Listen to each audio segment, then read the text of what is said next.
In today's Mindful Monday, I have a way for you to stretch that's like being on the floor, but you don't actually have to go to the floor. I'm Krista Oakes, and each Monday I like to share with you a Mindful Monday, a tip or an inspiration for living a mindful life. And today's tip will require you to have 2 chairs. It doesn't matter which chairs you have. And you want to use the chairs to stretch. You take one leg. This is a series of postures that you can do. This is our hamstring stretch. You sit up as tall as you can. You could bend the knee. You want to flex the foot. You can reach out for the edge of the chair. If you have a lot of flexibility, you could reach all the way to the back of the chair. Pull the shoulders back and down, lift up through the chest. A wonderful stretch for the back of the leg.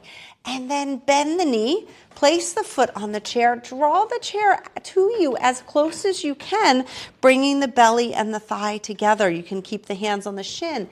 You can wrap the elbow around, breathe here. Feel the compression in the organs here in the side of the body, as well as a wonderful stretch for the backs of the legs and for your glutes. And then take that foot and open the knee. The foot is still on the chair. You're sitting up nice and tall. This knee is melting down.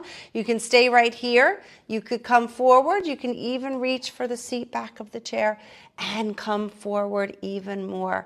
These are stretches that we do on the floor that now you can get the same benefits, but you're sitting in a chair with a second chair. So when you get a chance this week, pull out 2 chairs, use your dining room chairs, whatever works for you, and see how it feels to stretch, opening the body and really, really feeling good. Let me know how it goes, okay? Leave me a comment, and if you know somebody that could benefit from this video, please share it with them. I hope you have a beautiful day. Namaste.